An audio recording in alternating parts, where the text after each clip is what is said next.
Welcome to the Good Enough Lap Guide in the Ford Mustang GT4 at Zandvoort, your lap guide to move up through the splits. The purpose of this video is to give you guys a foundation that you can build a solid, consistent lap off of. Once you can run those solid, consistent laps, you get in the race with the goal to finish the race, you will move up through the splits. First, we'll talk about the track characteristics of Zandvoort. It's a pretty interesting track. It's got a lot of flow to it, a lot of corners. This track is basically one long corner after the next. So that means there really isn't any obvious passing opportunities.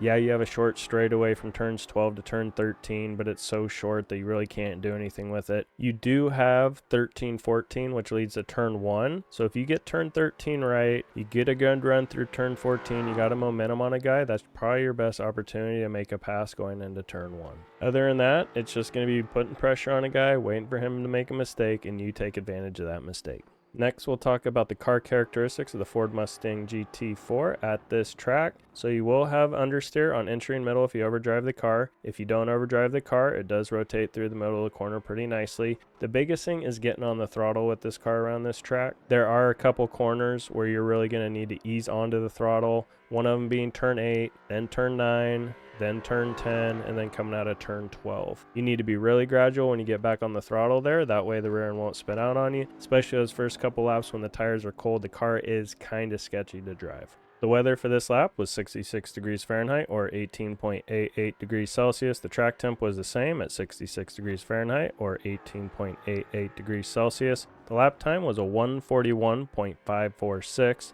Sector 1 was a 35.367. Sector 2 was a 36.469, and Sector 3 was a 29.710. Alright, let's get into the lap. For turn 1, I use this higher section of wall right where it ends as a braking reference, and we'll brake just before that. And then our turn in will be at the 50 marker. You want to keep the car a little bit outside and then pull it back in for a later apex. You can see here we're going to have that mid to late apex. Then this is one of those corners where you don't want to get on the throttle full tilt right off the bat. Just get gradual on the throttle until it feels comfortable, and then you can get all the way down on the throttle. For turn 2, we're going to brake towards the end of the curb on the left, and then our turn-in will be just after that. We're going to be aiming for a mid to late apex, and you can cut over the curb. For turn 3, there's no obvious braking point. It's one of those rhythm things you just have to get with practice, but this is where I brake. In this corner, I think there's a lot of different ways you can approach it. I recommend you experiment. I kind of feel like just hugging the curb all the way around is the best way to do it. This time I tried to drive it a little bit harder to see if the car would push up into the banking and I could use that to my advantage. I just don't really think that helped. So far for me, the fastest way around this corner is just hugging the curb all the way around.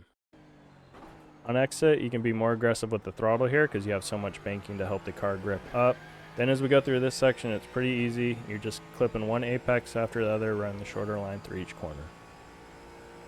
So this corner is pretty cool. It's pretty unique. It's an all-out corner. You got to really be on it when you're going over the top of the hill. You kind of feel like you're on the edge. I just really enjoy this corner. We'll be braking just before that little fence section you see there on the right. That's what I use my reference for my braking point here.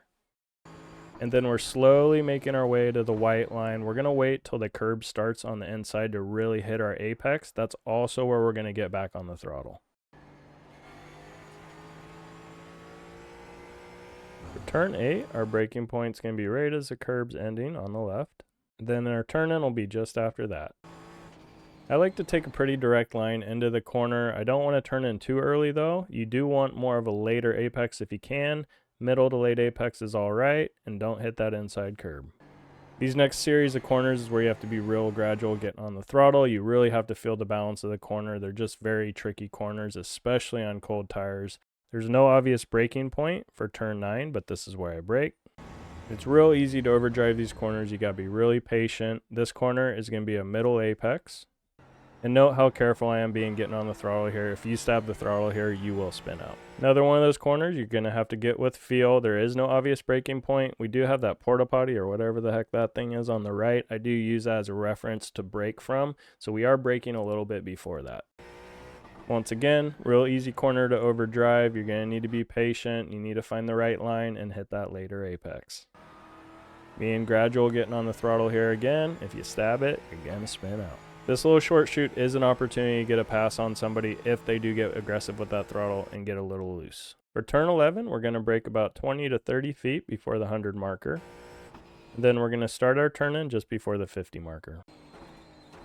You can cut this pretty aggressively. And then you're just going to tuck into this nice little banked pocket here, hug that curb all the way around the corner.